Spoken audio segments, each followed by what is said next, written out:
Saat pagi hari nih guys, tiba-tiba kameranya si Babon ini nge-shoot sendiri. Padahal mereka semua termasuk Pak Suratno masih tidur. Babon yang sadar akan hal itu langsung bilang sama Andi bahwa sebenarnya mereka semua ada yang mengintai. Dan mereka langsung beres-beres. Nah saat beres-beres, mereka dengar lagi suara aungan harimau. Tapi kali ini suaranya nggak tipis-tipis, kenceng. Langsung pada lari nyelamatin diri sendiri yang berakhir berpencar lagi. Emosi banget ya kan, kenapa nggak satu arah aja gitu larinya, malah pada misah. Nah si Citra yang misah sendiri masih mau ngevlog dan mencoba ngehidupin senternya karena gelap. Namun bukannya berhasil hidup, dia malah didekati oleh si nenek-nenek tadi sambil bawa obor dan menyuruh mereka semua untuk pulang. Sedangkan Babon, Citra dan Andi tidak terpisah. Nah masalahnya si Dika juga hilang. Citra yang sangat khawatir ingin mencari lakinya namun dilarang oleh Pak Suratno. Beralih ke Citra, dia sedang diteror oleh penunggu gunung tersebut yang mengakibatkan Citra jatuh dan kakinya ketusuk batang pohon.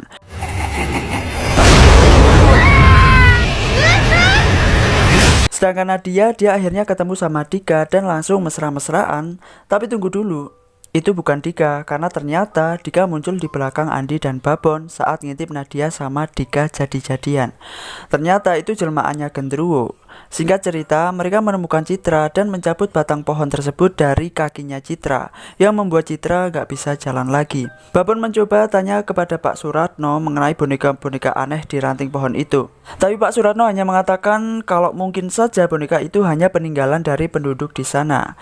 Akhirnya mereka melanjutkan perjalanan, tapi ternyata selama 3 jam mereka hanya muter-muter di tempat tadi Citra ditemukan yang ada boneka-boneka itu. Dan tanpa disadari ternyata Pak Suratno juga ngilang. Saat mereka istirahat nungguin Pak Suratno sambil cari perban buat ganti perbannya Citra, tiba-tiba ada suara yang manggil-manggil Nadia.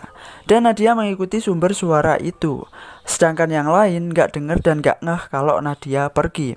Oleh karena itu, mereka bertiga mencari Nadia dan meninggalkan Citra sendirian di sana. Nah, akhirnya mereka menemukan Nadia, tapi Nadia lagi begituan sama pohon yang sebenarnya pohon tersebut adalah genderuwo. Sedangkan di sini lain Citra yang hendak memfoto lukanya malah terekam kamera hantu wanita yang menjilati luka di pahanya. Nah saat mereka kembali Citra udah kesurupan. Tapi anehnya nih guys, Pak Suratno tiba-tiba datang lagi dan menenangkan Citra. Nah pas mau lanjut Pak Suratno ini ngilang lagi, gak jelas banget emang. Kemudian saat melanjutkan perjalanan Nadia ini tiba-tiba mual-mual kayak lagi bunting gitu. Nah di waktu itu juga Babon mendesak Andi buat ngaku ke mereka kalau mereka sebenarnya dimanfaatin buat nemenin Andi sama Babon nyariin Dio. Karena kalau lanjut kayak udah gak mungkin lagi.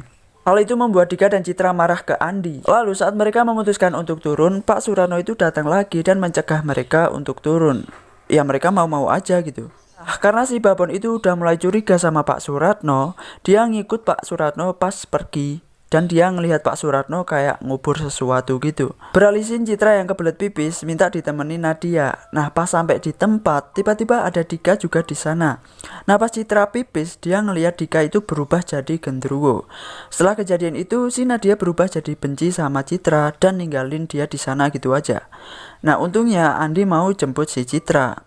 Babon dengan lancang mengambil benda yang dikubur oleh Pak Suratno dan menunjukkannya ke Andi. Lalu kegap sama Pak Suratno. Akhirnya Babon ceplos tanya ke Pak Suratno, sebenarnya apa sih maunya? Nah hal itu malah membuat Pak Suratno jadi marah sama Babon. Setelah itu Babon kebelet pipis. Nah pas Babon pipis, tiba-tiba dia ngelihat hantu pendaki. Mas? Di scene lain terlihat Pak Suratno hendak melakukan ritual dengan memegangi foto seseorang perempuan dan mengatakan sebentar lagi aku akan kaya dan kamu bakal balik lagi sama aku dalam bahasa Jawa. Babon balik ke tenda dan memilih untuk tidak menceritakan kejadian barusan ke mereka. Dan tiba-tiba Citra ini teriak-teriak lagi karena luka di kakinya semakin membusuk.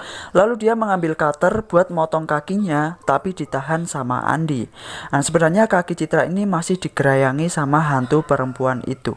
Beralih ke scene lain, di episode terakhir ini Andi ikut mewawancarai bapak-bapak misterius itu yang di sini kita tahu bahwa namanya adalah Pak Darmo. Ternyata selama ini Pak Darmo adalah orang baik. Dia memang sengaja mengikuti rombongannya Andi karena dia diperintahkan oleh salah satu penunggu gunung untuk menjaga mereka.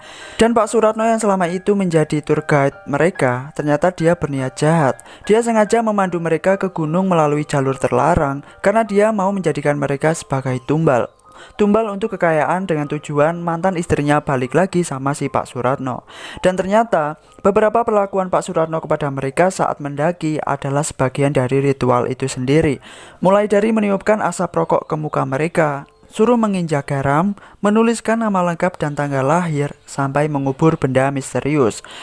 Ritual tumbal tersebut bisa berjalan karena ada bunga staman dan rokok. Saat ritual dimulai, tiba-tiba ada angin kencang dalam tenda. Namun, ritual Pak Suratno tersebut gagal karena Andi mengantongi jimat yang diberikan oleh juru kunci berupa sebuah bunga kantil. Saat angin reda, mereka keluar tenda dan tiba-tiba saja sudah ada Pak Darmo di depan mereka. Pak Darmo menceritakan bahwa sekarang Pak Suratno sudah mati di atas batu dengan sesajennya karena ritualnya gagal. Namun mereka nggak percaya, apalagi katanya mereka dijadikan tumbal. Akhirnya saat mereka mau ngelihat jasad Pak Suratno, tiba-tiba di langit ada suara gemuruh dan ada sebuah mata besar. Pak Darmo bilang jangan ngelihat ke atas. Nah, tapi Dika sama Nadia malah ngelihat ke atas, tapi tidak terjadi apa-apa. Saat itu juga akhirnya mereka memutuskan buat turun, kecuali Andi. Dia kekeh ingin mencari Rio ke atas. Akhirnya dia memutuskan sendirian untuk naik gunung dan dibekali jimat oleh Pak Darmo. Selain itu, dia juga dikasih uang logam sama Citra jika sewaktu-waktu lewat pasar bubrah. Andi melanjutkan perjalanan, sedangkan mereka turun. Nah, saat turun, tiba-tiba Nadia kesurupan genderuwo dan Pak Darmo mencoba menetralkan. Namun di saat yang bersamaan, Citra juga tiba-tiba teriak-teriak karena leher dan sekujur tubuhnya terasa gatal. Bahkan dia sampai makan kakinya sendiri yang udah penuh belatung. Babon sampai gak kuat menceritakan hal tersebut. Tidak hanya itu, setelah Citra berhasil sadar, tiba-tiba gantian Dika yang kerasukan sampai motong lidahnya sendiri. Beralih ke scene lain, Andi yang berada di atas melihat Rio dan dia mengikutinya sampai ke pasar bubrah. Ternyata sampai pasar bubrah, Rio sedang bersama seorang wanita yang memakai kebaya khas Jawa. Dan Andi mencoba mengikutinya, namun ia malah melewati pasar yang di dalamnya ramai penjual dan pembeli. Ya iyalah, orang namanya juga pasar. Tapi tunggu dulu, pasar bukan sembarang pasar. Karena setelah Andi ngasih uang koinnya tersebut, tiba-tiba mereka jadi hantu. Nah, setelah itu Andi ketemu Rio dan Rio nyuruh Andi buat pulang karena Rio ingin di sana.